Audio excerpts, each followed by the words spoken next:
I'm listening. Okay, what you working on? I'm trying to find my pen. Oh, You don't want okay. to see my desk. So Go ahead. when the first company I was with, I did scrapbooking, and quite frankly, scrapbooking is one of those things where there's this eternal, never-ending list of crafty ways to cut paper, fold paper, stamp paper, put a picture on, tweak, and it 16 million ways how to tie a scarf, and 16 million ways, different ways to preserve your memories and make a silly little Christmas card, okay? And people spend hours and hours and hours. We'd make like 12 samples. We'd take like our stamp set of the month, and we'd make 12 and send to somebody, and that person would, with 12 other people, swap them out and then send them back to you. Then you'd have these samples, right, to make people want to buy that set. I spent hours doing that. And then I had groups online that I was a part of. And between a trainer I was working with and a book that I think it was The Success Principles I'd read, and it said you should spend 80% of your time doing what you're good at. And then my business trainer is saying the only two income producing activities are being on the phone or seeing people. You can do some networking on Facebook, but there's only so much that you can do with that. You still need to get on the phone to close the deal. You definitely close more deals on the phone. And when I cut out, like, because I had groups as a part of, like, if you'd earned a trip or earned a certain level at the company. So I had, done some good things in my company. So I was part of these groups and then crafty groups. And I said, no, I'm going to make money at this business. I'm not getting on those groups as much anymore. And I quit getting on them, and I spent my time with my customers. And it totally changed my business.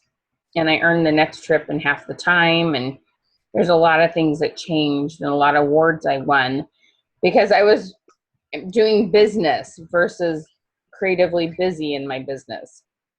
And so there's a lot to say about making sure 80% of your time is spent being on the phone and being in a situation where it actually can sell. There is networking that has to be done, yes. And, I would do booths and I would do, different things to find new names. But the majority of our time has to be spent in meetings. And then in those meetings, the thing is, you really, in my opinion, should get to the point where you don't have to do a lot of networking because you're getting referrals from the people that you're talking really smart with. When you're asking good questions, even when there's times that person doesn't need what you have, if you've built a relationship and you've listened well enough, you can ask questions and see who they do know that needs what you have. You really should get to a point where you're pretty selective about the time and when you spend networking, okay? And come away from it and think, try to record when you've networked and how many customers did you actually get from that? You may have gotten names, but did you get customers? Okay, so I want you to be really, really vigilant about that because you can spend a ton of time on all sorts of things that, and if you're not, the other thing is if you're not following up with the names that you do get very well, then you're wasting your time and money on the networking activity that you're doing anyway. Because few of those networking things, even if you have to buy your own lunch, seldom are any of those free. Okay? So these are the things that you really got to get conscientious about. And it's hard because we want to kind of avoid the phone or avoid some of those things that we're afraid will bring rejection. But those are the things that make you money. Okay? So in your head, are you kind of figuring out what things you need to spend less time on and what things you need to spend more time on? Mhm. Yes, no, maybe. Yes. Yes. Okay. All right. So Donna, I can't remember if I've invited you to this or not, but just as a FYI, on Friday, are you doing the Christmas booth? There's some Christmas expos this weekend here in town. Are you doing any of those? No, I think most of those that you have to be handcrafted, right? I don't know. There's some gals. There's Damsel in Defense. I don't know. There's a couple friends of mine that are doing some this weekend. They're direct sales. But Oh, okay. No, I anyway, guess I missed that networking opportunity. well, at Rosie's Diner at 1 p.m. is my networking thing I do. And what you do is you bring a friend and you introduce your friend and they introduce you. And so I'd love to have you come if you'd like to on Friday at 1 and bring your friend with you. And then I'm telling everybody, bring your list of who you need to buy from or buy for, not from. Your list of who you want to buy for Christmas and see if any of the businesses there might have something that you need. And we're going to do some networking that way. Okay? Okay. So you're kind of breaking up today for some reason for me. I don't know if you're breaking up for Tom, but Yeah. your voice is She Okay. week I'm going to move to my office. I'm in a room far from my office. Hang on a second. Yeah. It keeps telling your bandwidth is low, so your wireless is busy. I just got to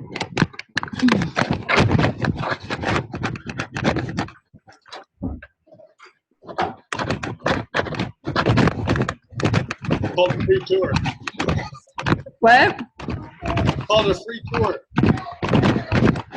See if this improves things.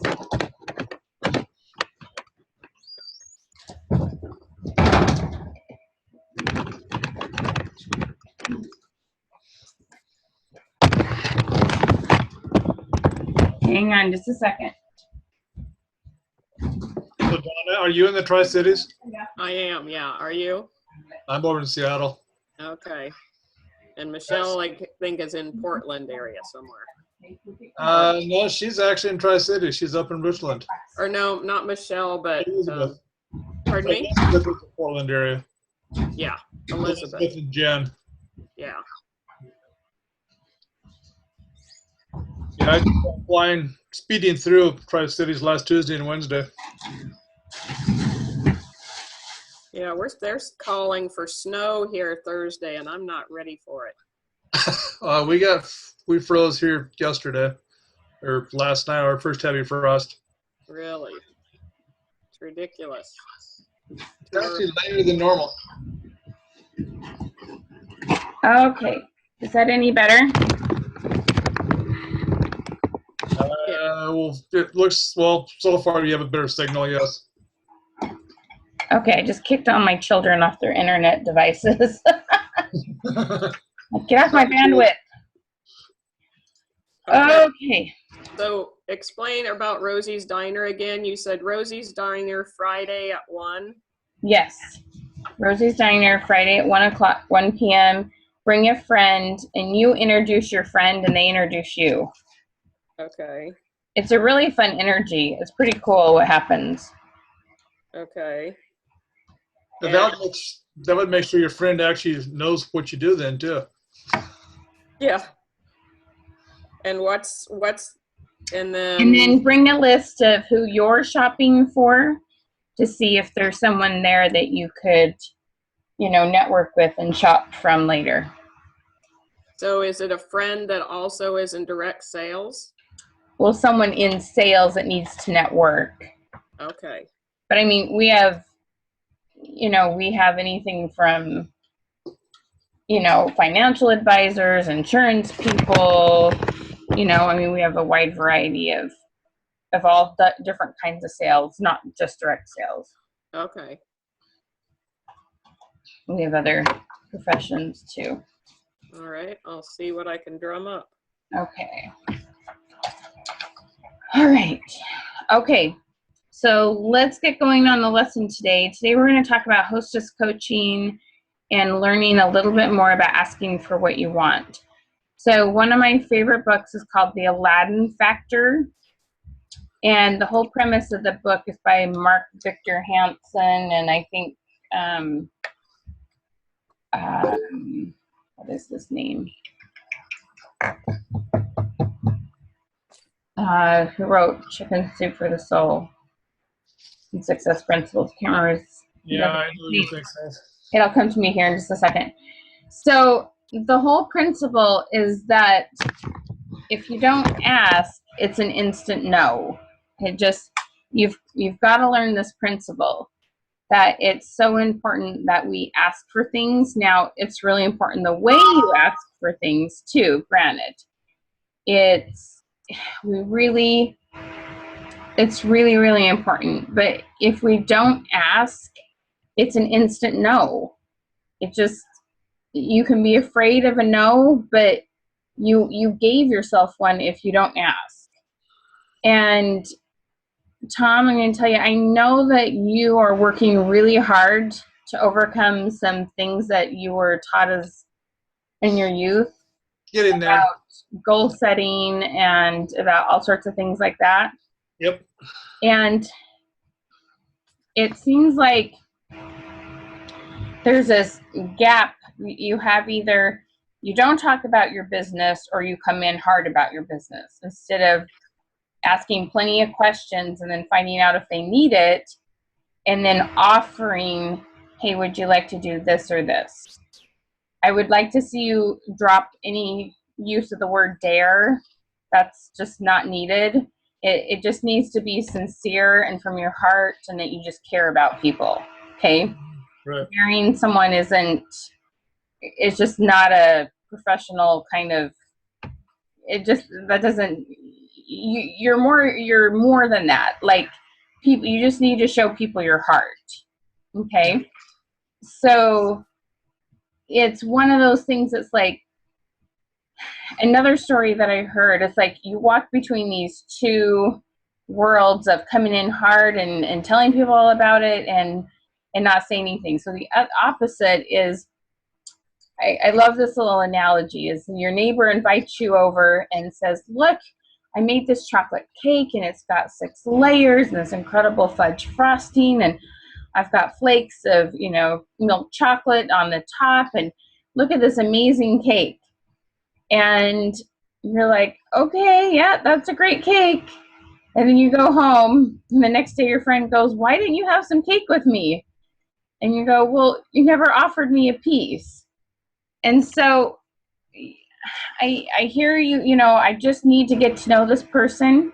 But part of getting to know each other is about your business. I mean, about your career and what you do. And you don't, if you really love and believe in your product, you don't need to be so worried about if they're going to say yes or no. You need to be worried about finding out. I mean, so many people drink coffee. It's not that big a deal to say, hey, tell me about your drink, your coffee habits. Are you a Starbucks fan? You can just make it light. Right. Find out what they like and go, hey, can I share some samples with you? See what you think, tell you a little bit about the added benefits of it. You've somehow, and it just takes practice. It's got to be a little lighter and a little more deliberate, which I know sounds sort of opposite. But when you're like in mode, you're kind of intense. And it just needs to be, you can find out about them in a lighter manner and then just offer them, hey, I'd love to have you try this. Like, everybody should be getting samples. Okay, that should just be like a given. Everybody should be getting samples and then a deliberate following up to see if they tried them, what they thought of them, letting them know, if there's a certain way you make them that you like it with creamer or sugar or, I don't know what you put in it, okay? But I know people have their ways of making their coffee taste the way they like it, okay? Like, they need your tips. They need your follow-up. But it's just got to be from this, like, friendly, helpful, like, you've got to leave off the dares and the intense. Like, it's just got to be friendly and flowing. Right. Okay. All right, so let me tell you a couple of stories. So do either of you know who Sarah Blakely is? Dawn is more likely to than Thomas. I've heard the name, but She's the one that she invented Spanx, the that's why. Okay. sucking your tummy, No other different will. type of undergarment. And on my website, one of the very first blogs, you'll see embedded an interview with her. I just love this gal. So there's a couple different stories from her that I've learned. First of all, her dad had this very fun way of encouraging his children to try different things. And they'd come home from school and he'd say, all right, kids, tell me what you failed at today. And she'd go, oh my gosh, I went and tried out for the softball team and I was horrible. And he'd be like, yeah, high five. And he totally gave his kids kudos for trying things and failing and learning that, quote unquote, failing, there was nothing bad about it, that's how you learned what you like to do. That's how you got farther in life, was to go out and fail at things. So, and then she was given by one of her parents, I think it was by one of her parents, one of Wayne Dyer's books. And so she listened to that and practically had that memorized. And then when she went to college, she tried to get into law school twice and failed entrance exam twice. She was selling fax machines, I think literally like door to door, which was hard and not easy. And she had this wonderful roommate. She's like, Blakely, you're going to do something great one day. This is, you're totally going to do something great. And she's like, I'm selling fax machines. What are you talking about? And so she had this idea for Spanx. And then as she's trying to get this business going, her friend dies, I think got in a car accident. And she calls Neiman Marcus in Texas. She was living in Georgia. And she calls and she says, I want to bring this product out I designed and would like to bring it out and show it to you. And he says, if you're, can I have 15 minutes of your time? He says, if you're willing to come all the way from Georgia, I'll give you 30 minutes. She says, okay, great. So she goes out there and shows him Spanx, and that's where it all gets started. And I'm pretty sure it's literally $1 billion business. And she, you hear her interviewed and she's like, every day people have their own $1 million ideas. It's just a matter of whether or not they go for it. And if you need some inspiration, go to YouTube, Google her, whatever, find an interview from her because she's amazing. And she goes for it and she doesn't give up. And she's been through hard. There's not a single person who has accomplished anything great that didn't have to go through something hard.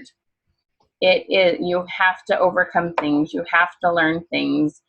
Her parents were divorced and she had some struggles. And like I said, she tried to pass the bar, but imagine we wouldn't have Sarah Blakely if in the same way had she passed the bar. We don't know why we have certain challenges come up, and it could be all for the best. You never know what is all supposed to come about. So I want you to take on a challenge this week, and I want you to ask 10 people bizarre questions you wouldn't ask. Maybe you ask them to dog sit. Maybe you ask them to pay for your coffee. Maybe you ask them if they'll host a coffee party. Maybe you ask them if they want to hear more about the business opportunity. Maybe you ask them something where you literally expect to know and see if you get a couple surprising yeses. People do want to help us people want to help us more than we realize, and they do care more than we realize, and it's just a matter of asking. But we need to just be sincere and just, hey, is this something that you might be interested? Hey, can I share this? And it just needs to be from our heart. We sometimes can come off a little abrasive if we're worried they're going to say no, and so we're kind of trying to save our hearts from what that no is going to feel like.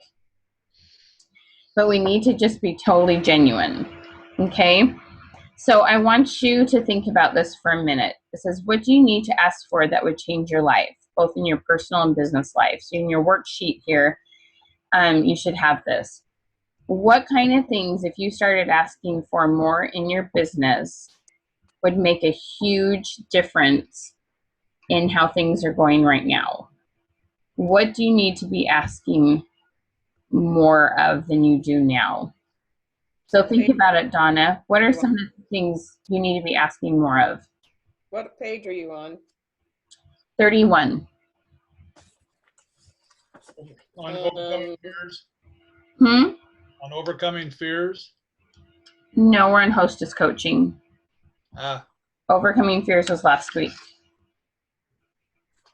gotcha. Okay.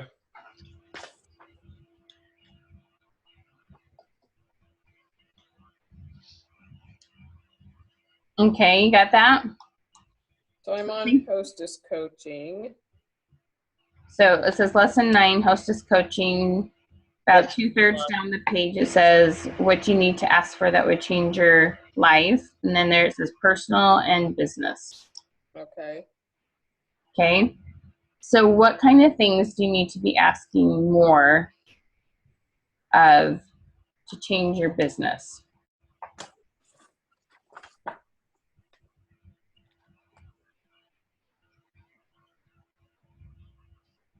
Well, I need to, I've had a pretty busy month so far, but I would like to fill the last half of the month just because this is our busiest season. So I need to, like you said, get out there and get to know my hostesses. And so I need to get out there and know my hostesses and find out what their needs are and see not only would they want to have a show, but would they be interested in the business too? Both of those would turn my business around. Awesome. So what specific questions would you ask to make that change? Okay. I don't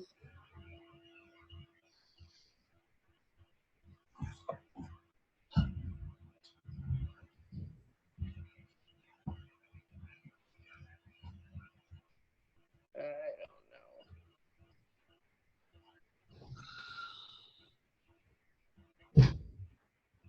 I'm trying to think at what stage I would be at. So let's say you have a customer or someone you met at a booth or something like that, because your goal is to get more, or someone you've met at a party. Okay, you've got several different opportunities that you meet people. So what if you started asking questions like, what is something from our line of products that you'd love to have, but you probably would never allow yourself to spend that much money on?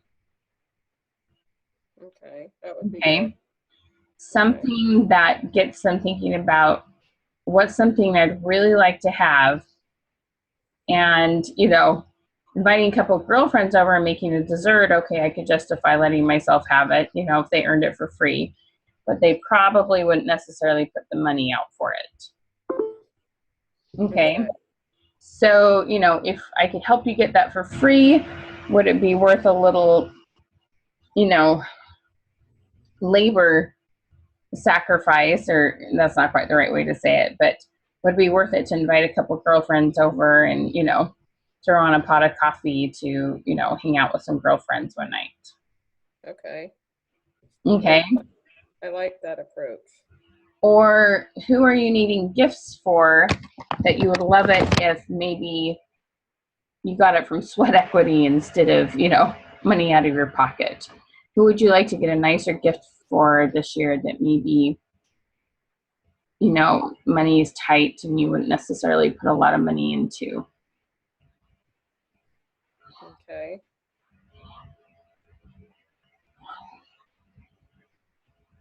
Okay. All right. And then as people are having parties, as they're getting people, and I'm going to teach you about some hostess coaching here in just a second, but saying, okay, you've got all these friends coming. I just want to, put this on the back of your brain as we have your party. If this party goes, exceptionally well, and there's people who want to have parties from yours, you can do this as a business if you'd like to. Okay.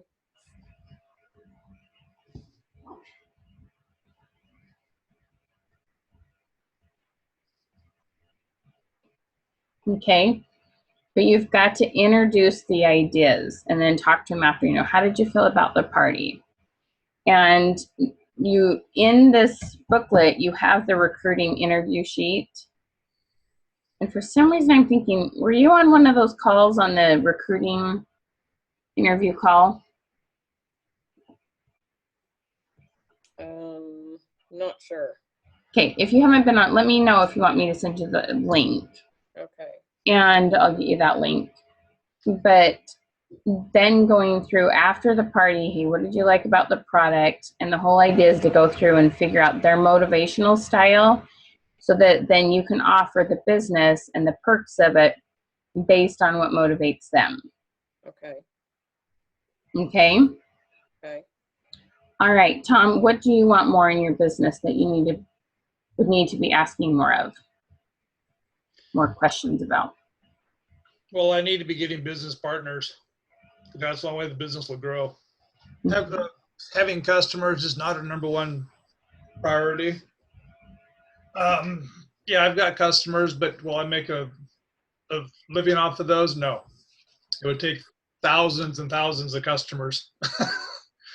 I need to get business partners that are wanting to change their life, to do something better for themselves and for their people that they know. Okay.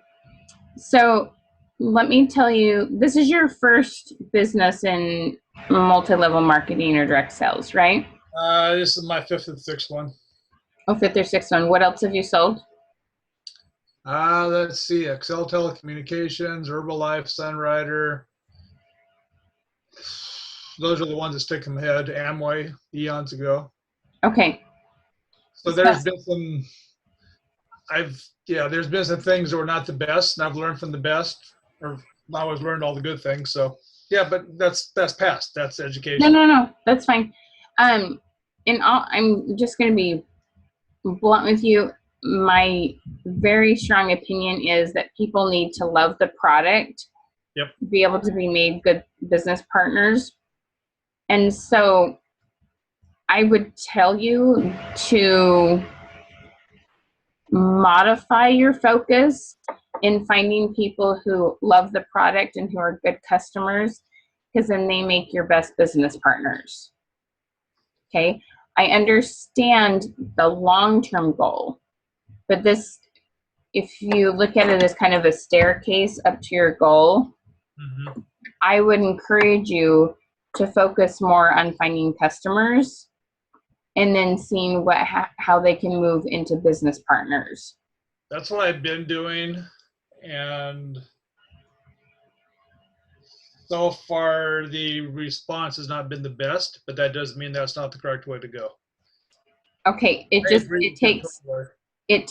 does take a lot of customers to then find some that are willing to do the business, then to find some who actually do the business. Right. It is a harsh numbers game. Oh yeah. I mean, you really. Okay, tell me like what your feeling of hope and how much you believe this is possible when I say this. Okay, like I need like your instant gut. Like I would highly suggest that your goal is to find 10 new customers a week. When I say find 10 new customers a week, what are the thoughts and feelings that come? The thoughts are, yes, I can do it. The feelings are scared the dickens out of me because I'm thinking, okay, I've got to go out and find 50 people that I don't know to talk to. You've been doing a ton of networking. You Right. have a whole bunch of new names. I've got a few new names, yes. And I've got some of those have actually turned into customers. Okay. They do have coffee parties, right?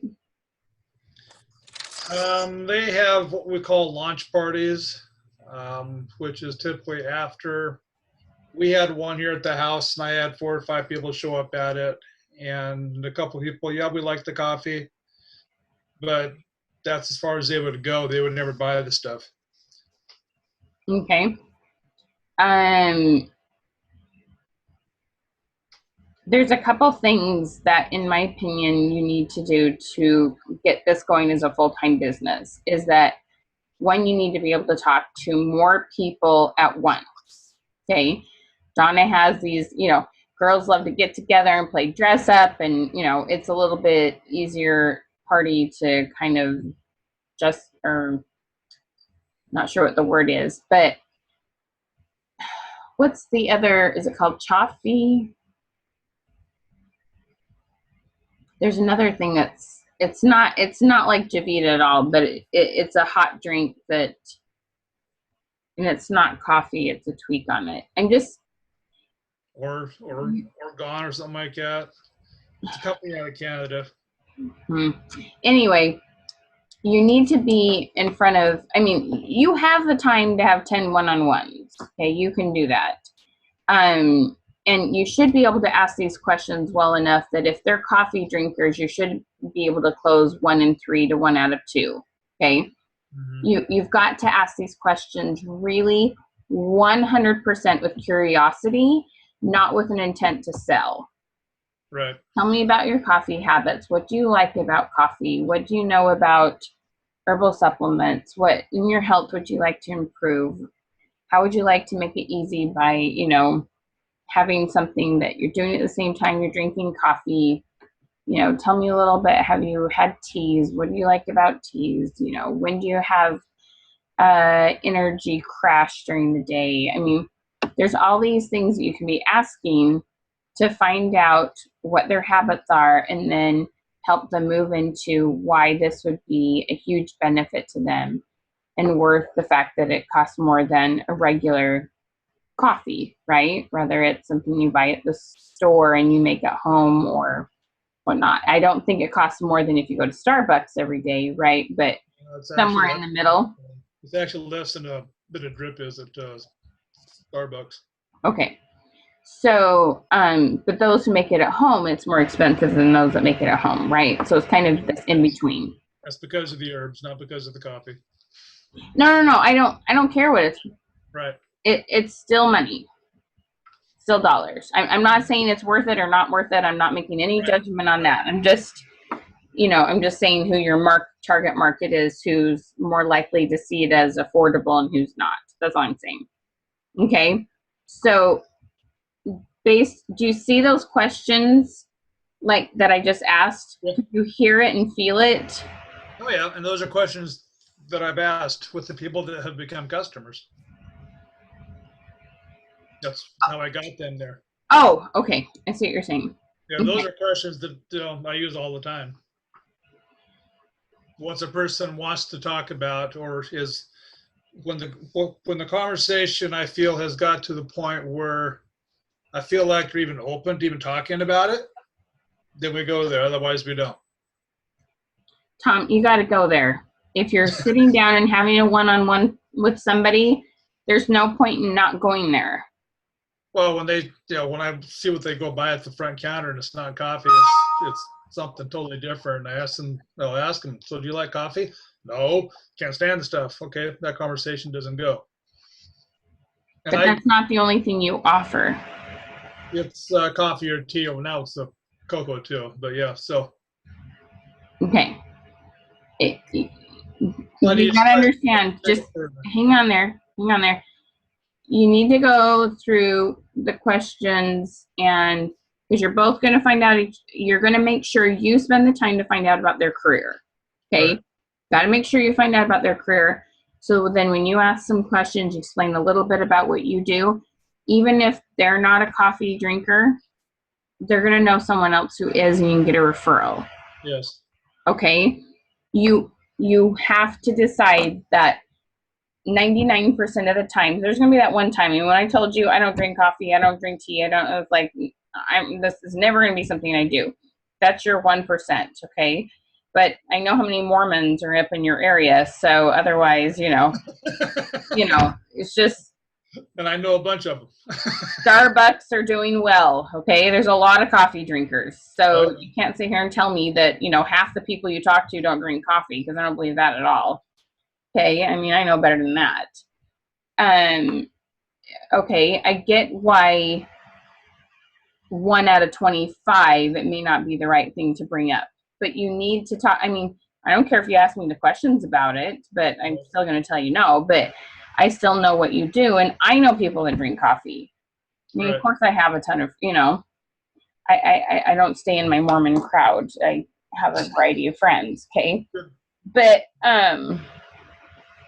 so this is really, really, really important, Tom. I know it's going to overcome a fear, but this is the only way you're going to get more clients, is if this is a conversation that you have with everyone without any, like, you really have to be curious.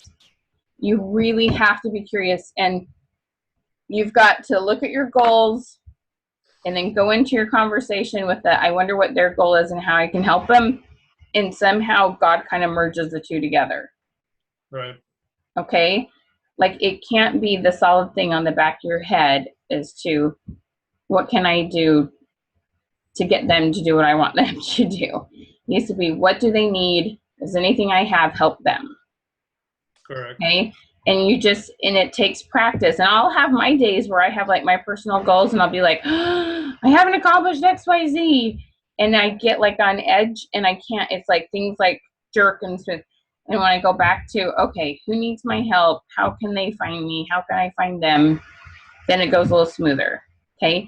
It takes practice.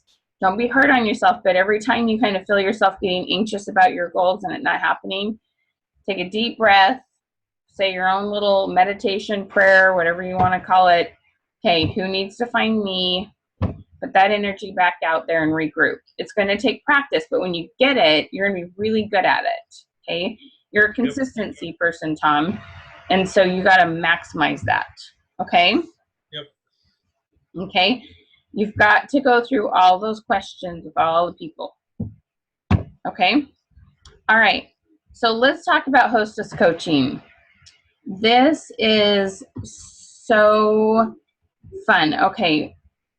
Most of the time, what I've seen in hostess coaching is that people, they want to encourage you and remind you to bring everybody you know in different aspects of their life. You know, their friends, people from church, people from work, family, these kind of things. The Frank, or no, it's not even Frank, it's something else. But they like to go through, all these different people in your life. What I want to see you do instead is to start brainstorming about who do you know who blank, who has this particular need. Okay, so you're going to have coffee questions and you're going to have accessory questions. So Tom, I want you writing down right now, I want you to write down 3 different needs people have about this coffee. I talked to Donna for a second. So Donna, you're going to have things like, who do you know who works full-time and likes to look professional at their job? Who do you know who, whenever you see them, has great accessories on? Who do you know who loves the whole, scarf thing? You see them wearing a scarf, summer, winter, spring, fall. Who do you know? Okay. What I want hostesses to start thinking about is, who do I know in these different situations? So that they're bringing you the customers you want to meet. Okay. It's totally okay for their friends to come for the cheesecake and just to have a girls' night out and not buy. Okay. It's totally okay. You have a few of those. The world won't come to an end. It's no big deal. But we want to help her understand who it is that is going to help her get that thing for free that she wouldn't buy herself. Okay. And so take this sheet and you can rework this up. And in here, you're going to put, who do you know? You're going to put some different, very specific questions. So Tom, you're going to have, who do you know who drinks coffee on a regular basis? Who do you know who's mentioned lately they want to lose some weight? Who do you know who likes an alternative medical treatments, which being in the Seattle area-ish, you're going to have more up there than I do in my area. I personally use alternative medical things, but not everybody necessarily does. So you need to come up with 5 questions like that. Then at the bottom, and then the other column, it says communication style. And what I really want you to get focused on is understanding that people communicate in lots of different ways. And that there is a big percentage of people on Facebook, but they are not all on Facebook. Even if they are all on Facebook, they all don't look at their thing every day. And even if they do look at their things every day, they don't open every notification. So there's a big breakdown in communication with people when we're expecting Facebook to be the only way to invite people. So you want them to really think about, when you see them on Facebook, do they comment on your stuff? Do you see them there daily? Well, that's a person you can kind of trust that they're probably going to see the notification about the event. Because you can get that notification and it not trigger the fact that there's actually an event going on. I would encourage them to send all their friends also a personal invite through a message or post it on their wall. Okay? There's those people who love to text. That is their form of communication. And especially this newer generation, holy cow, they don't talk to each other at all. They text. So you need to formulate a couple texts for them to send out to their people and to put like a link to the catalog and some stuff like that, because most can go right to the internet from their phones. And then they've got to realize who is it that are either emailing or you got to actually pick up the phone. They've really got to think about these different types of communication so that they hit more people. The days of the handwritten invitation and put it in the mail, in my opinion, is gone, and it's expensive and it's time consuming. And we wanted all those people who handed out a handwritten invitation to call and remind people anyway. So they don't have to all be called, but they definitely, they should be, but you don't get people to spend that much time. So you've got to give them really good systematic ways. They need to add, you either need to create the event on Facebook and add them as an administrator so you can be posting interesting things, and it needs to mostly be pictures. Because if you see in the notifications, it says, Donna added a picture in blah, blah, blah, Susie's Stella and Dot event, and it'll show the picture. So that will create some curiosity and make them more likely to open it up. Okay. Don't expect them to create the event, and you need to be adding lots of value, cute accessories, how they're used, and all those kind of things. Okay. You need to be, Tom, putting up success stories, how to drink it, why people like it, the different things it's used for. Add lots and lots and lots and lots of value, okay? And you need to be very, very careful. There's this fine line between, hey, it is so fun because this happened to help me with this thing that was unexpected. And I'm so glad I have this versus the stuff I used to use. When we compare what we're using for a certain problem compared to what we used to use, there's somebody else still using that. And it has a tendency to make people feel stupid or like we're insinuating other people aren't making the best choices. If it's, well, gosh, I'm glad I have this instead of this other thing I used to use. We need to just be focused on, hey, this is so much fun, how this is benefiting me. Because if we compare it all, it's going to make somebody else defensive. Does that make sense? Yeah, it's something that I've told all my business life is to not compare our company to another company, because putting someone else down to make us look better never works. No.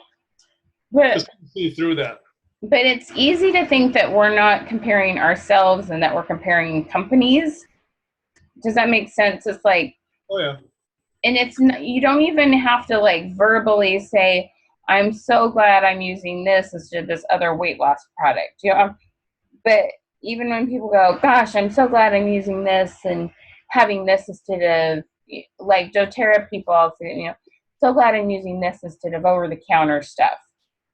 And there are people going, well, that works for me, and that's what I personally still feel good about until I learn more about doTERRA. And so, do you see how that can make somebody feel defensive? Oh yeah. It just has to be, I'm grateful for this, and leave it at that. There can't be any smidge of, I'm so glad this is working better than this. It just can't be insinuated, because it just rubs people wrong. And you want to build trust, and just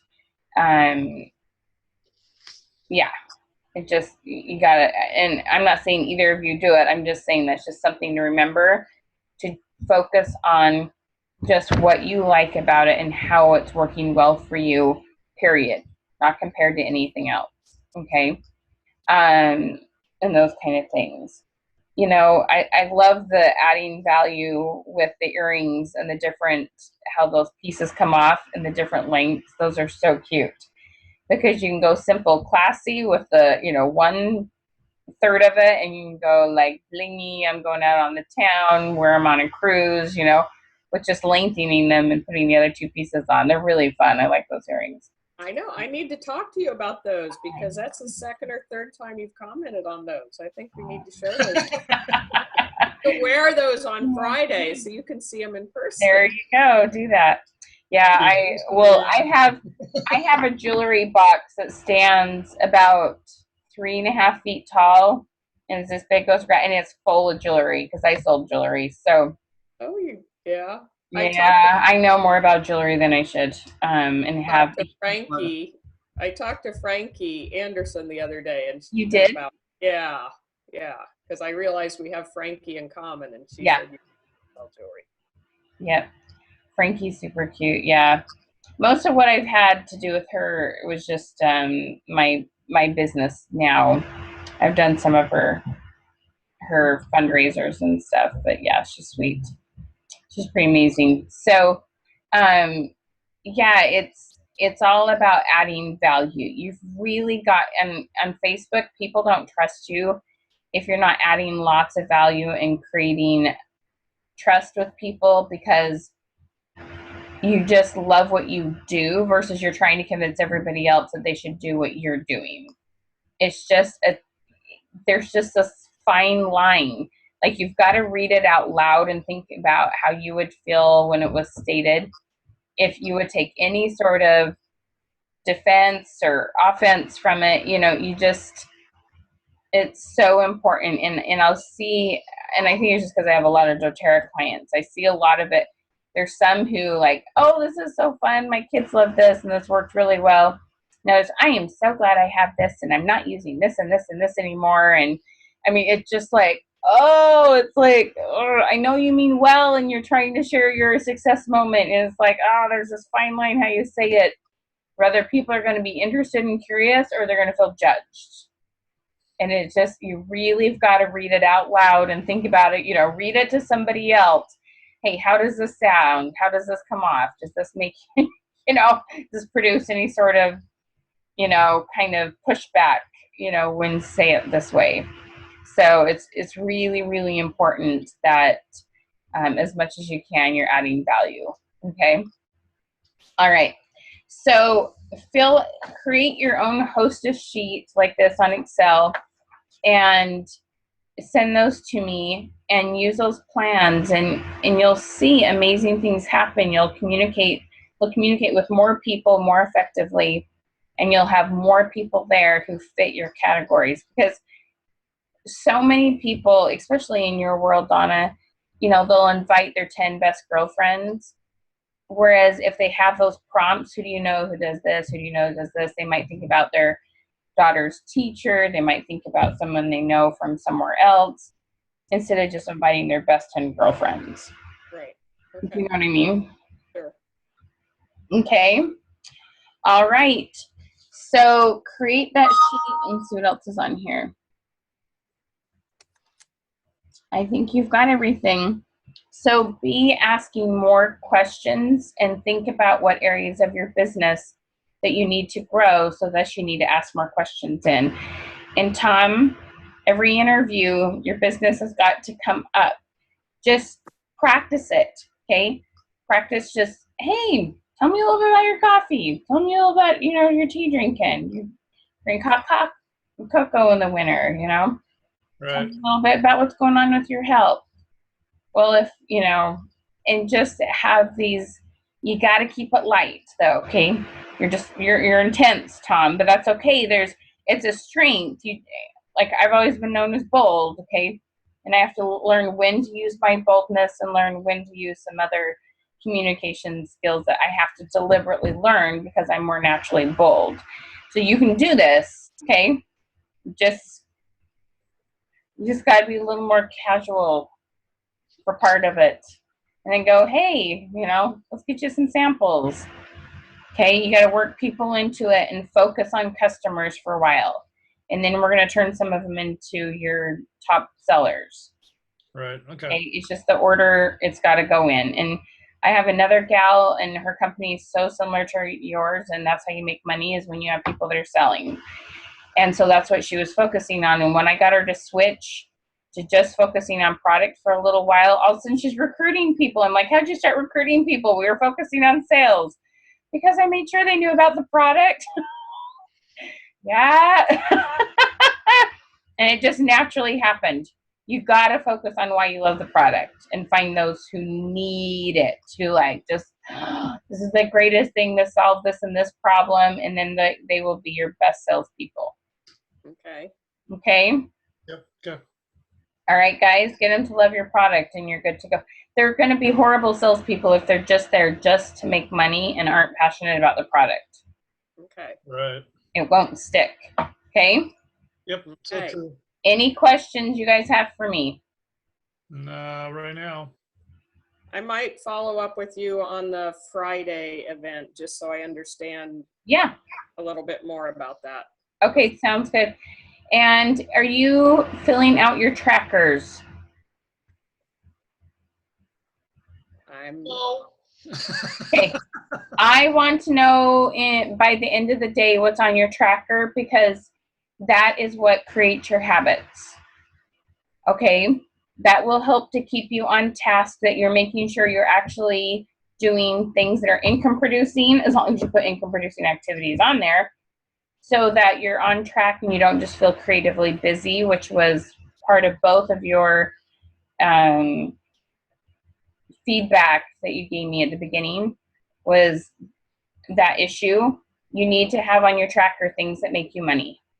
Right. And I need to know what those, I don't care how many, if it's 2 habits or 4 habits, I need to know what they are by the end of the day and how many times you're doing them, okay? Okay. More interviews, Tom. Yep. Okay. All right. All right. Have a great week. Thanks. Bye. Thank you. I Bye, hope Donna. to see you Friday, Donna. It will be really fun to have you. Okay. Thanks. Bye. Come on down Tri-Cities, Tom. Hey, no problem. Be right All right. down. Bye, y'all.